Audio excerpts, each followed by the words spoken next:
को बार बार टारगेट करने के बाद अब बांग्लादेश ने ओपनली रशिया को टारगेट करना स्टार्ट कर दिया है।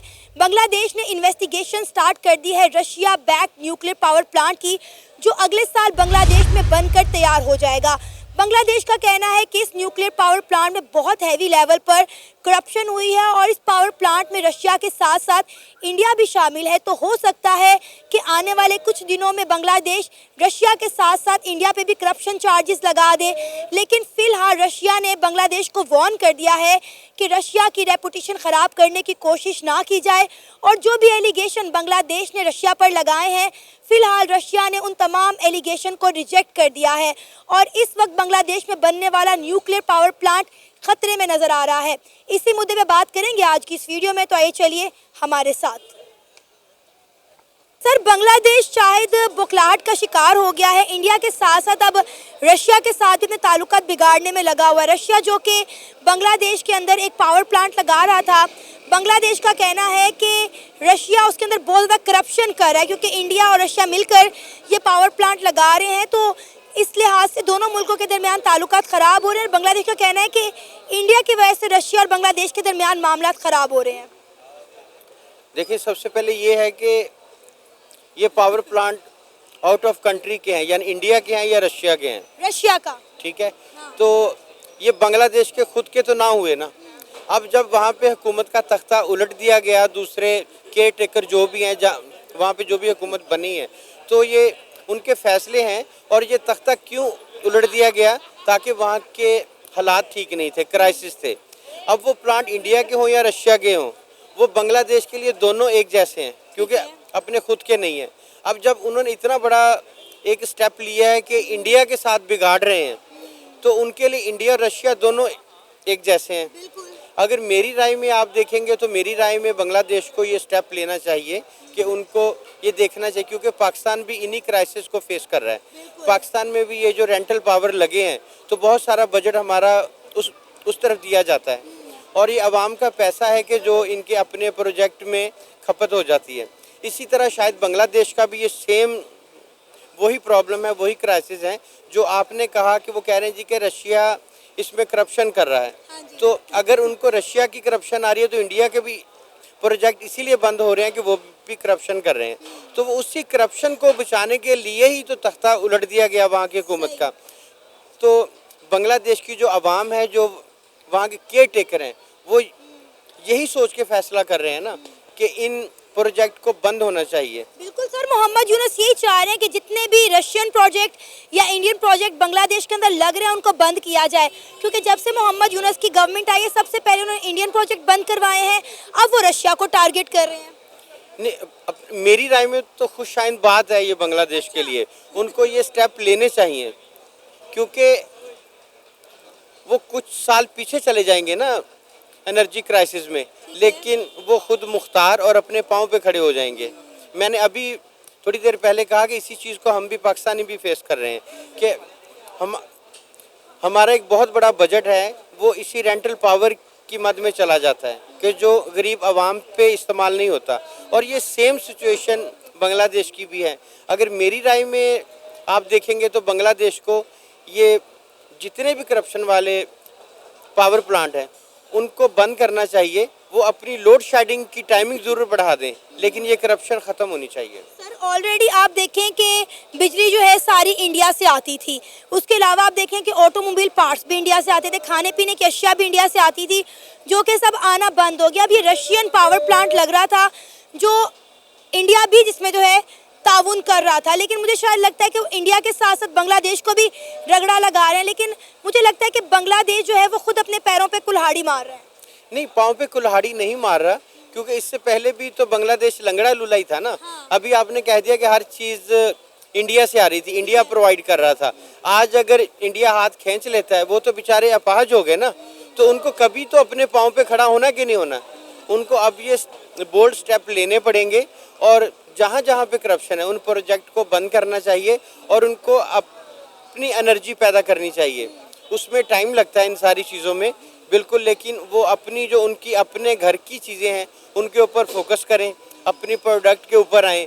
और अगर उनको एनर्जी का क्राइसिस है तो सारी पता मुल्क में लोड शेडिंग होती है ना, तो वो पाकिस्तान में भी हो रही है। तो सर इंडिया से आने वाली बिजली तो अभी तक इस्तेमाल कर रहे हैं। अडानी पावर प्लांट की हम बात करें या फिर इंडिया के शहर त्रिपुरा की बात करें तो उसका 200 करोड़ का उन्होंने बिजली का बिल देना है, जो कि अभी तक नहीं उतारा और बिल जो है वक्त के साथ साथ बढ़ रहा है। मैं कहती हूँ अगर इंडिया ने इनकी बिजली बंद कर दी तो आधे से ज़्यादा बांग्लादेश जो है वो अंधेरों में डूब जाएगा, लेकिन इंडिया अभी तक इनकी ना तो बिजली बंद कर रहा है और ना ही मेडिसिन। नहीं देखें, वो तो उनका ज़र्फ है ना कि वो बंद नहीं कर रहे, ठीक है, लेकिन एक वक्त आएगा कि उनको ये सारी चीज़ें बंद करना पड़ेंगी।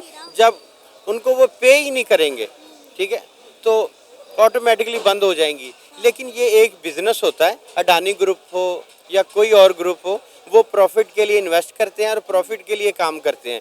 वो अगर इंडिया को ये चीज़ें दे रहे हैं तो प्रॉफिट के लिए दे रहे हैं ना। अब उनको पे करना गवर्नमेंट बंद कर देगी तो ये उनको नहीं देंगे। चलिए सर, ये तो सारी बातें होगी ना डेवलपमेंट के हवाले से, मौशियत के हवाले से, लेकिन जो बांग्लादेश के अंदर हिंदू कम्युनिटी का कत्लेआम किया जा रहा है, वहाँ पे बच्चों को मारा जा रहा है, ख़वातीन के रेप किए जा रहे हैं, मंदिरों को आग लगाई जा रही है, क्या आपको लगता है ये भी सही है? नहीं, सेम सिचुएशन तो इंडिया में भी है ना। वहाँ पे अगर बांग्लादेश में हिंदुओं का हो रहा है तो यही चीज़ें इंडिया में मुसलमानों के साथ हो रही हैं। इस लेवल पे नहीं हो रही है जिस लेवल पे बांग्लादेश के अंदर हो रही है। नहीं, उस लेवल पे नहीं हो रही, उससे थोड़ी सी ज़्यादा हो रही हैं। अच्छा। जो इंडिया में हो रहा है, मतलब मस्जिदों को जलाया जाता है, दरगाहों को जलाया जाता है। अच्छा। और वहाँ पे सबसे तो जो बड़ा प्रॉब्लम है गौ माता का, वो उनसे आज तक वो मसला हल नहीं हुआ। और आज भी हम अब जय श्री राम के नारे सुनते हैं वहाँ पे। तो ये हर मुल्क में है, ठीक है। अभी पिछले दिनों आपने पाकिस्तान में भी देखा कि हमारी ईसाई बरादरी में एक दो मामलात हुए, लेकिन उसके लिए तो सारा पाकिस्तान उठ खड़ा हुआ ना उनके साथ। तो ये पाकिस्तान में भी है, इंडिया में भी है और बांग्लादेश में भी। ये इंटरनल चीज़ें हैं, लेकिन इन चीज़ों से निकल के हम एनर्जी क्राइसिस को डिस्कस कर रहे हैं। तो मेरे ख्याल में बांग्लादेश को ये बोल्ड स्टेप लेने चाहिए और उनको अपने प्रोजेक्ट पे काम करना चाहिए। अस्सलाम वालेकुम। वालेकुम अस्सलाम। क्या नाम है आपका? शारिक सेल, क्या करते हैं शारिक? स्टूडेंट हूँ। आपको पता है कि बांग्लादेश ने पहले अपने ताल्लुकात और मामलात इंडिया के साथ ख़राब किए, अब रशिया के साथ ख़राब करा। रशिया जो बांग्लादेश के अंदर पावर प्लांट लगा रहा है, अब बांग्लादेश उस हवाले से रशिया को टारगेट कर रहा है, रशिया पे करप्शन के चार्जेस लगा रहा है और सारा मलबा डाल रहा है इंडिया के ऊपर। कह रहा है कि इंडिया की वजह से रशिया और बांग्लादेश के ताल्लुकात ख़राब हो रहे हैं। क्या कहना चाहेंगे? बांग्लादेश बौखला गया है, खुद अपने मामलात ख़राब कर रहा है, खुद अपने पैरों पे कुल्हाड़ी मार रहा है, कभी इंडिया के साथ कभी रशिया के साथ। ना तो इंडिया छोटा मुल्क है ना ही रशिया छोटा मुल्क है। हाँ जी, बेसिकली मैम देखिए, बांग्लादेश को हम लोग मशरक़ी पाकिस्तान के तौर पे हम लोग जानते हैं, ठीक है। लेकिन मैम ये चीज़ें उस वक्त आई हैं जब लोग दावा कर रहे थे कि बांग्लादेश के अंदर एक बहुत बड़ा इस्लामी इंकलाब आ गया। लेकिन मैडम मैं नहीं समझ सकता हूँ कि अभी तक उनको कोई प्रॉपर गवर्नमेंट मिली, प्रॉपर एक उनको एक स्टेबल करने का अपने आप को एक चांस मिला, जिसकी वजह से सारे मामला ख़राब हो रहे हैं। मेन रीज़न ये है। और मैम यहीं से अब थोड़ा सा पाकिस्तान की भी यानी हमारी कंडीशन का भी अंदाज़ा लगा लें कि मुल्क किधर जा रहा है और हम लोग किधर खड़े हुए हैं। तो ये किधर जा रही है और हमारा मुल्क किस जगह पे खड़ा हुआ है। किसी ज़माने में रशिया हमारे साथ पेट्रोल की डील पे तैयार हो गया हुआ था, लेकिन आजकल हम वही देखें तो आज वही डील्स जो उसको पाकिस्तान के साथ करनी चाहिए थी, आज वही डील इंडिया के साथ कर रहा है। क्या ये हमारे मुंह के ऊपर थप्पड़ नहीं है? बहुत बड़ा थप्पड़ है। और मैडम आप यहीं से पाकिस्तान की कंडीशन का अंदाज़ा लगा लें कि पिछले 2-2.5 सालों में 9 अप्रैल 2022 के बाद से अब तक कितना पाकिस्तान का माशी नुकसान हो चुका हुआ है, किस कदर पाकिस्तान को एक बड़ा धचके पे धचका लगा है। मैं नहीं समझ सकता मैडम कि इन 2-2.5 सालों में कोई भी मुल्क हमारे साथ एक इंटरनेशनली डील करने पे तैयार हुआ होगा। तो सर यही मामला था बांग्लादेश अपने साथ कर रहे हैं ना, जो बेवकूफ़ियाँ हमने की थी अब वही बांग्लादेश कर। अब देखें कि बांग्लादेश को 1971 से लेकर अब तक इंडिया ने कितना सपोर्ट किया। 1971 से लेकर अब तक बांग्लादेश इंडिया की झोली में जाके बैठा रहा, इंडिया से मफादात उठाता रहा और अब इंडिया को आंखें दिखा रहा है और अब तो रशिया के साथ भी सीधा हो गया। बेसिकली मैडम देखा जाए ना, हमारी सबसे बड़ी खामी ये है कि जिसके साथ हम लोग बैठ के खाते हैं ना, उसी को हम लोगों ने कल को डंग मारना होता है। मेन इशू ये है। तो जितनी देर तक हमारे अंदर से ये आंसर ख़त्म नहीं होगा उतनी देर तक इस तरह से नहीं चलेगा। और मैडम आजकल के दौर में इस्लामी हुकूमत चले कायम हो भी गई, इस्लामिक इंकलाब वहाँ पे आ भी गया, लेकिन आजकल के दौर में जितनी देर तक आप मॉडर्न निज़ाम नहीं होंगे, अगले की जितनी देर तक आप स्ट्रेटेजी को नहीं समझेंगे, उसके साथ नहीं चलेंगे, आप कामयाब नहीं हो सकते हैं। इस वक्त बड़ी बड़ी मैंने तंजीमों को दबाते हुए, बड़ी बड़ी सियासी पार्टियों की तरफ इसीलिए मैंने दबाते हुए देखा है कि वो अपने आइडियोलॉजी के ऊपर 0% भी कॉम्प्रोमाइज़ नहीं करते हैं। और आजकल के दौर में जितनी देर तक आप कॉम्प्रोमाइज़ नहीं करेंगे आप कामयाब नहीं हो सकते। मेन इशू है। अब देखिए पूरी दुनिया जो है अपने मफाद को देख रही है। अब जितनी भी इस्लामिक कंट्रीज को देख लें उनका झुकाव इंडिया की तरफ है, क्योंकि उन्हें पता है कि इंडिया के साथ हाथ मिलाने में ही हमारा मुफाद है और हमारी बेहतरी है। लेकिन हम इस चीज़ को समझ नहीं पा रहे, इसलिए हम आइसोलेट हो गए और इंडिया तरक्की पे तरक्की करता चला जा रहा है। बिल्कुल, यही से मैम अंदाज़ा लगा लें कि आज सऊदी अरब की नज़र में पाकिस्तान की वो वैल्यू नहीं है जो यहूदी मुल्कों की वैल्यू है। किसी ज़माने में नबी मेहरबान सल्लल्लाहु अलैहि वसल्लम ने यहूदियों को सऊदी अरब से निकाल दिया हुआ था, लेकिन आज आप वहीं पर देख रहे हैं तकरीबन अभी सुनने में आया था कि आगे जाके सऊदी अरब के अंदर यहूदी जो उनसे तकरीबन 500 अरब डॉलर तक की इन्वेस्टमेंट करने जा रहे हैं। क्या ये इस्लामी मुल्कों के मुँह के ऊपर थप्पड़ नहीं है? किस चीज़ का ये यही से मैडम साबित होता है कि इस टाइम हर मुल्क अपना अपना मुफाद देख रहा है। अब वो इस चीज़ को पीछे छोड़ के इस्लामी नुक्ता नज़र यह क्या है वो इस चीज़ की तरफ आ रही है कि हमारे मुल्क के अंदर बेहतरी क्या है, हम इस मुल्क के अंदर कारोबार को किस तरह बढ़ा सकते हैं। आप यहीं से अंदाजा लगा लें कि सऊदी अरेबिया पाकिस्तान को छोड़ के इंडिया के अंदर इन्वेस्ट करना पसंद कर रहा है, क्योंकि उन्हें पता है कि इंडिया के स्टार्टअप जो है उन्हें अच्छे रिटर्न्स देकर जाएंगे और इंडिया में उनकी इन्वेस्टमेंट भी सेफ रहेगी। हाँ जी, बेसिकली मैम देखिए 9 अप्रैल 2022 के बाद जब रात 12 बजे एक इलेक्टेबल हुकूमत का तख्ता उल्टा गया है अमेरिका के कहने पे, एक पाकिस्तान को बहुत बड़ा, एक पाकिस्तान को मैं कहता हूँ धचका लगा था। उस वक्त एक पाकिस्तान की अवाम को एक बहुत बड़ा कि पाकिस्तान उस वक्त माशी तरक्की 6% पे जा रही थी और एकदम से जब चोरों को बिठाया गया, जब एक नॉन इलेक्टेबल्स को बिठाया गया, उस वक्त फिर मैम आपने कंडीशन देख ली कि पाकिस्तान पे किस कदर दबाव हुआ है। मैडम 2018 से लेकर 2022 3.5 साल तक का वो टाइम था जब पाकिस्तान तरक्की की तरफ जा रहा था, क्योंकि पाकिस्तान की तारीख में आजकल कभी ऐसे नहीं हुआ था कि डायरेक्टली किसी गवर्नमेंट ने पाकिस्तान के हर शहरी को 10 लाख रुपए का सेहत कार्ड दे दिया हुआ। लास्ट टाइम शहबाज शरीफ साहब ने होनहार स्कॉलरशिप्स भी दिए, बच्चों को लैपटॉप्स भी दिए, लेकिन सवाल ये पैदा होता है कितने को मिल गए होंगे। सवाल ये नहीं पैदा होता है क्यों दिए गए, सवाल ये पैदा होता है कितने को दिए गए। 10 को मिल गए होंगे, 20 को मिल गए होंगे, 25 को मिल गए होंगे, 50 को मिल गए होंगे, लेकिन क्या हर किसी को मिले? नहीं मिले। और उन लोगों को मिले हैं जिनके ऑलरेडी जो पहली चीज़ के हकदार नहीं थे, जो असल हकदार था उस तक तो आप पहुँचे ही नहीं है। लैपटॉप्स किन को मिले हैं? अमीर के बच्चों को मिले हैं जिनके पास बेहतर सहूलियात थी। स्कॉलरशिप्स किन को मिली हैं? अमीरों के बच्चों को मिली है। अरे भाई गरीब का बच्चा तो वहीं रह गया ना।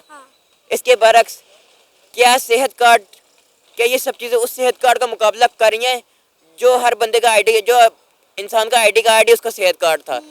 इंसान चाहे प्राइवेट चाहे सरकारी चाहे उसका 10 लाख रुपए का मुफ्त इलाज हो रहा है। उस गवर्नमेंट का हमने तख्ता उल्टा है और पाकिस्तान का फिर बेड़ा गर्क तो नहीं था। और सबसे बड़ी बात मैम 9 मई वाला वाक़या हुआ, उसके बाद जो 26 नवंबर वाला वाक़या हुआ है कि हमने अपने लोगों के ऊपर, हमारी दफाई इदारों ने अपने लोगों के वजह को तो पूरे महीने एहतजाज कर रहे हैं, जो पाकिस्तान को उधर बैठ के तराना पड़े हैं उनको शहीद कर दिया गया। क्या इन सारे मामलात के बाद कोई मुल्क पाकिस्तान के अंदर इन्वेस्टमेंट करना चाहेगा? मेरे नज़दीक तो नहीं करना चाहिएगा। आई थिंक कि जो रिजीम चेंज था ये सारा का सारा हुआ ही इसी वजह से था, क्योंकि जो power plant, nuclear power plant वो $12.8 बिलियन जो है ना उसकी लागत से बना था और उसने बांग्लादेश के अंदर जो एनर्जी क्राइसिस थे, जो मेनली इशू है आजकल बांग्लादेश के अंदर, लोगों के पास खाने पीने के लिए नहीं है, वहाँ पर जो रोज़गार है वो नहीं है, तो वो चीज़ जो रिमूव करनी थी, वो एनर्जी क्राइसिस रिमूव करने थे, वो इंडिया चाहता था कि वो ना हो। उससे पहले उन्होंने जो रिजीम चेंज किया, अब रिजीम चेंज करने के बाद उन्होंने जो नई गवर्नमेंट आई है उसने इस प्रोजेक्ट को कंट्रोवर्सी क्रिएट करने के लिए इस पर लगा दिया कि यहाँ पे करप्शन किया गया है, जो एक्स प्राइम मिनिस्टर है उनके बेटे ने। लेकिन सर अभी तो प्रोजेक्ट तैयार ही नहीं हुआ, प्रोजेक्ट तो अगले साल जो है बन के तैयार होगा, तो उससे पहले ही कैसे आप कह सकते हैं कि इंडिया नहीं चाहता था कि जो है बांग्लादेश की एनर्जी क्राइसिस ख़त्म हो? क्योंकि ऑलरेडी आप देखें तो बहुत बड़ी तादाद में बिजली तो है, इंडिया प्रोवाइड करता था बांग्लादेश को, अडानी ग्रुप करता था, त्रिपुरा से बिजली आती थी। देखिए जो डिपेंडेंसी है ना वो इंडिया चाहता था कि वो क्रिएटेड रहे। अच्छा। बांग्लादेश इंडिया पे डिपेंडेंट रहे एनर्जी के लिए, किसी और चीज़ के लिए, लेकिन जो ये जो फोर्सी करने वाली होती है ना सिचुएशन, उसमें यही है कि ये न्यूक्लियर पावर प्लांट एक्चुअली में 2024 में ऑनलाइन होना था और इसी के बाद फॉलो अप एक और न्यूक्लियर रिएक्टर भी क्रिएट होना था। इंडिया ये नहीं चाहता था कि ये ऑनलाइन हो इसी ईयर में, उन्होंने इसको डिले किया, 2025 में वो ऑनलाइन होना था। उससे पहले कंट्रोवर्सी क्रिएट करके इस प्रोजेक्ट को ही टोटल फ्लॉप डिक्लेयर कराने की कोशिश की गई है। तो आई थिंक यहाँ पर सिर्फ इंडिया की इतनी ही गेम है कि वो चाहते हैं कि ये जो प्रोजेक्ट है ये ना हो और इंडिया पे डिपेंडेंसी बांग्लादेश की हमेशा रहे। सर एनर्जी क्राइसिस तो एक तरफ आप देखें उनकी टेक्सटाइल इंडस्ट्री तबाह बर्बाद होकर रह गई है। पिछले 60 दिन में हम बात करें तो 10 लाख बांग्लादेशी बेरोजगार हो चुके हैं। मंडियां उनकी वीरान पड़ी हुई हैं। इंडिया ने जितनी भी एक्सपोर्ट थी वो बांग्लादेश को भेजने से मना कर दिया, उन पर बैन लगा दिया। देखिए, जो अब टेक्सटाइल की इंडस्ट्री की बात करें ना, वो किस पे मेनली डिपेंड करती है? वो एनर्जी पे डिपेंड करती है। अगर आपकी एनर्जी पॉलिसीज इस तरह की हैं जो सपोर्ट करती हैं आपकी इंडस्ट्री को, और अगर आपकी जो इलेक्ट्रिसिटी है वो फ्री ऑफ कॉस्ट नहीं तो एटलीस्ट एक बहुत मिनिमल कॉस्ट में प्रोड्यूस हो रही है, तो आपकी जो एनर्जी टेक्सटाइल इंडस्ट्री है वो ग्रो करेगी। लेकिन इन केस अगर आपकी यही जो एनर्जी क्राइसिस हमेशा रहेंगे कंट्री के अंदर, आपके न्यूक्लियर पावर प्लांट नहीं रखते, तो वो जो टेक्सटाइल इंडस्ट्री क्या दूसरी सारी इंडस्ट्री जो है वो सारी की सारी फ्लॉप होंगी। तो बांग्लादेश के अंदर के जो क्राइसिस हैं, जॉब के क्राइसिस हैं, जो इनकम क्राइसिस हैं, जो लोगों के क्राइसिस हैं, वो हमेशा ऐसे रहेंगे अगर ये न्यूक्लियर पावर प्लांट नहीं बनेगा। सर इंडिया तो अभी तक जो है इनको बिजली दे रहा है। अगर आप ये चाहते हैं कि आप कह रहे हैं कि सब इंडिया करवा रहा है, ये इंडिया की कोई साजिश है, तो फिर इंडिया को सबसे पहले बांग्लादेश की लाइट बंद करनी चाहिए। अभी तक जो है बहुत बड़ी तादाद में बिजली जो है वो तो इंडिया से आ रही है। अगर इंडिया ने इनकी बिजली बंद कर दी तो आधा बांग्लादेश अंधेरे में डूब जाएगा। देखिए, इसी को डिप्लोमेसी कहते हैं कि आप अपेरेंटली वो सपोर्ट कर रहे हैं बांग्लादेश को, ठीक है, लेकिन वो बिल्कुल बैकडोर यूज़ करते हुए वहाँ पर उनको खोखला कर रहे हैं। वो डिपेंडेंसी हमेशा क्रिएटेड रहना चाहते हैं कि फ्रंट से वो ऐसे लगे कि इंडिया चाहता है कि बांग्लादेश ग्रो करे, बांग्लादेश को हर तरह से सपोर्ट किया जाए, लेकिन बैकडोर में वो चाहते हैं कि वो बांग्लादेश जो है उसकी पॉलिसीज़ को वो कंट्रोल करें। जहाँ पर वो एनर्जी प्रोवाइड कर रहे हैं वहाँ पर और चीज़ें भी प्रोवाइड करें और बांग्लादेश पे डिपेंडेंसी हमेशा रहे, तो ताकि उनकी वो पॉलिसीज़ कंट्रोल कर सकें। सर बांग्लादेश तो खुद जो है 1971 में इंडिया की गोद में जाके बैठा था। तब तो बांग्लादेश को मतलब कह रहे ना बड़ी आखिर आई हुई थी कि हमने मशरकी पाकिस्तान से बांग्लादेश बना, और आज वही इंडिया बुरा लग रहा है और पाकिस्तान अच्छा लग रहा है। देखिए, वो सेइंग होती है कि माइट इज़ राइट। सो उस टाइम पे पाकिस्तान और बांग्लादेश का जो ज़मीनी रास्ता था वो बिल्कुल नहीं था इस तरह से, ठीक है। तो जो बॉर्डर लगता है बांग्लादेश और इंडिया का वो ज़्यादा लगता है, ठीक है। तो वहाँ पर कंट्रोल इंडिया का उस टाइम पे ज़्यादा था, पाकिस्तान का नो डाउट वहाँ पर नहीं था कंट्रोल। और अगर आपके पास बॉर्डर पे बिल्कुल फौज खड़ी हुई है और आपके ऊपर क्या कहते हैं बंदूकें तानी खड़ी हुई है, तो वहाँ पर माइट इज़ राइट वाली रूल चलता है। जो वो कहेंगे वो बिल्कुल ठीक है। वैसे आपको लगता है कि बांग्लादेश ऐसी कंडीशन में है कि इंडिया के साथ जंग अफोर्ड कर सके? नहीं, बिल्कुल भी नहीं। बांग्लादेश तो अभी ऐसी कंडीशन में ना तो पॉलिटिकली ना ही इकोनॉमिकली वो इस कंडीशन। क्यों आंखें दिखा रहा है इंडिया को? क्यों इंडिया के बॉर्डर पर ड्रोन लगा रहा है और ड्रोन उड़ा रहा है? क्यों इंडिया को धमका रहा है कि हम आपके इलाकों पर कब्जा कर लेंगे? देखें, इसको ना बैक करने के लिए चाइना भी है, ठीक है, इसको रशिया भी सपोर्ट करता है। अगर आपके पास ये बहुत दो सुपर पावर हैं, अगर ये आपको बैक कर रही हैं और सिंस अगर रशिया की इन्वेस्टमेंट बांग्लादेश में लग रही है और न्यूक्लियर पावर प्लांट क्रिएट हो रहा है, तो नो डाउट यहाँ पर रशिया की बैक बांग्लादेश को मिलती है। China on the other hand वैसे ही इंडिया के साथ जो इश्यूज़ हैं उसकी वजह से बांग्लादेश को वैसे ही सपोर्ट करता है। तो अगर ये दो सुपर पावर्स आपको बैक कर रही हो तो इट्स नॉट बैड कि वहाँ पर इनके लिए बहुत ईजी होगा कि वो अपने बॉर्डर को जो है ना वो देख सकते हैं, ड्रोन लड़ा सकते हैं, इंडिया को आंखें दिखा सकते हैं। लेकिन इन केस अगर इस तरह के प्रोजेक्ट्स नहीं हुए तो बांग्लादेश के लिए ये लॉन्ग टर्म प्रोसीजर जो है ना नहीं हो सकता। ये जो सुपर पावर्स हैं उनको लॉन्ग टर्म के लिए सपोर्ट नहीं करेंगे कभी भी। सर आप क्या कहना चाहेंगे? रशियन बैक जो न्यूक्लियर पावर प्लांट है वो खतरे में नजर आ रहा है। हम देख रहे हैं कि जैसे ही मोहम्मद यूनुस की गवर्नमेंट आई है उन्होंने इंडियन प्रोजेक्ट भी बंद करवा दिया, रशियन प्रोजेक्ट पे भी उन्होंने जो है करप्शन चार्जेस लगाना शुरू कर दिया। और उम्मीद जाहिर की जा रही है कि शायद ये पावर प्लांट भी जो है वो खतरे में पड़ जाए, बंद हो जाए। देखिए, मैं तो इस पर यही कहूँगा कि इनको कंट्रोवर्सीज वगैरह में नहीं पड़ना चाहिए। Be it corruption or not, आपको फ्यूचर पे देखना चाहिए। And nuclear power plant of course will bring lot of or resolve lot of energy crisis they have, so definitely they should look forward to it. और जो past में देखिए, अगर हम ये पिंग पोंग ही खेलते रहेंगे पिछली गवर्नमेंट्स के साथ, तो it will be same like what Pakistan did. Whatever happen, look forward कि एक न्यूक्लियर प्लांट आ रहा है and it will, I mean economy and as you said textile industry ये सब ग्रो करेंगी, then you will be less dependent on other people. So I think it's really good. Russia ने तो कह दिया है कि ये जितने भी करप्शन इन्होंने चार्जेस हम पे लगाए हैं ये वैलिड नहीं है और हम इसको काउंटर करने के लिए तैयार हैं, लिहाजा हमारा इमेज ख़राब करने की कोशिश ना की जाए। देखिए, इस तरह के प्रोजेक्ट्स जो बहुत बड़ी गेम होती है, इसमें जिसमें मैंने आपको मेंशन किया कि यहाँ पर $12.8 बिलियन इन्वेस्टेड है, तो वहाँ पर कभी भी कोई भी कंट्री ये नहीं चाहेगा कि उसकी जो प्रोजेक्ट्स हैं वो कंट्री उसमें कोई कंट्रोवर्सी क्रिएट हो। और नो डाउट इसमें ऐसा आई डोंट बिलीव कि वहाँ पर जो है ना बांग्लादेश की तरफ से कोई करप्शन हुई होगी। It's a huge project for them, तो वहाँ पर जो वो कभी भी नहीं चाहेंगे कि ये प्रोजेक्ट किसी तरह से भी फ्लॉप हो। तो रशिया नो डाउट सपोर्ट भी प्रोवाइड करेगा, वहाँ पे एविडेंस भी प्रोवाइड करेगा कि यहाँ पे इसमें कोई करप्शन नहीं हुई। लेकिन ऑन द अदर हैंड जो इंडिया है और जो अदर काउंटर पार्टीज़ हैं वो ट्राई करेंगे कि इस प्रोजेक्ट को जितना डिले कर सकें और जितना कंट्रोवर्सी क्रिएट कर सकें, जितने लॉन्ग टाइम के लिए कंट्रोवर्सी क्रिएट कर सकें, उतना ही प्रोजेक्ट डिले होगा और eventually they can come up with a better solution जहाँ पर वो उस प्रोजेक्ट को टोटली फ्लॉप करते हैं। वैसे आपको इंडिया और बांग्लादेश के मामला किस तरफ जाते हुए दिखाई दे रहे हैं? एक तरफ हम देख रहे हैं कि इंडिया और अफगानिस्तान की बन रही है और पाकिस्तान और बांग्लादेश की बन रही है। देखिए आप उस टाइम को भी रिमेंबर करें जब बांग्लादेश की जो प्राइम मिनिस्टर हैं वो जब शेख हसीना वाजिद। जी बिल्कुल, वो जब अपने कंट्री से निकली थी तो इंडिया ने उसको सपोर्ट किया था, ठीक है। तो वहाँ पर इंडिया और बांग्लादेश के ताल्लुकात ऑन एंड ऑफ ठीक रहेंगे, कभी ख़राब रहेंगे, लेकिन वो कभी भी स्टेडी नहीं रह सकते क्योंकि they are the neighbouring countries. उनके कॉन्फ्लिक्ट ऑफ इंटरेस्ट जो है ना वो हमेशा ही रहेंगे, ठीक है। तो वहाँ पर बांग्लादेश नो डाउट इंडिपेंडेंट होना चाहता है हर तरह से, फाइनेंशियली, इकोनॉमिकली। तो वहाँ पर इंडिया की डिपेंडेंसी जैसे जैसे ख़त्म होगी इंडिया को वो चीज़ बुरी लगेगी, ठीक है। तो वो जब कभी भी ये नहीं चाहेगा कि बांग्लादेश के अंदर स्टेबिलिटी क्रिएट हो। तो वहाँ पर जो इनके हालात हैं वो ऑन एंड ऑफ ठीक कभी और कभी ख़राब रहेंगे। ये फ्यूचर में भी ऐसे ही रहेगा।